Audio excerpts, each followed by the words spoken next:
কাচকি মাছের চচ্চড়ি, আলু, পেঁয়াজ, হলুদ, মরিচ, তেল দিলাম, আদা দিলাম, আদা দিই নেই, সরি, পেঁয়াজ দিছি, হলুদের গুঁড়া, মরিচের গুঁড়া, তেল দিয়ে আলুটা ভালো করে মাখিয়ে নিচ্ছি।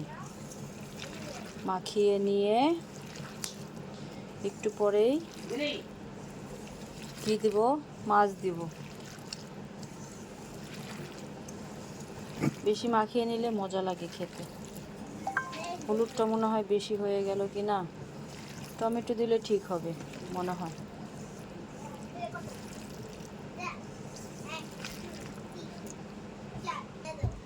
এখন আমি আর একটা পাতিলে ঢেলে দিব, ওটা আবার মিক্স করে নিব, কারণ আমি সিলিন্ডারে রান্না করব না, কারেন্টের চুলায় মিনি কুকারে রান্না করব। এই জন্য এটার মধ্যে আমি ঢেলে দিচ্ছি। ঢেলে দিয়ে এই যে মাছ দিয়ে মাখিয়ে নিচ্ছি, মাছ ভিতরে।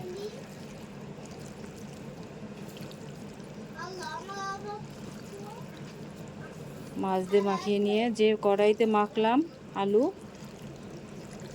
ওই কড়াইতে আলুটা মেখে নিলাম ভালো করে, যাতে আলুটা মতে যায়, মিশে যায়। এই জন্য এটার মধ্যে রান্না করে আবার একটা বাটিতে ঢেলে ফেলবো। ওই কড়াইটা ধুয়ে পানি দিব, কারণ ওই কড়াইয়ের মধ্যে মশলা আছে। এই তো পানি দিয়ে দিচ্ছি। এখন সমান করে দিয়ে ঢেকে দিব, আর কোনো পানি দিব না। পরে যখন আবার টমেটো দিব। চার জন্য পানি বসাইলাম। চুলায় দিতে না দিতেই বলক চলে আসছে, দেখছেন? এটা হলো মিনি কুকারের ম্যাজিক, এই জন্য এটাতে দিলাম। সিলিন্ডারে রান্না করলে বেশি সময় লাগে।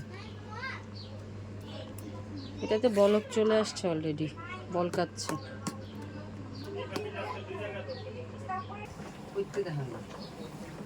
রাস্তায় আমার চা হয়ে গেছে।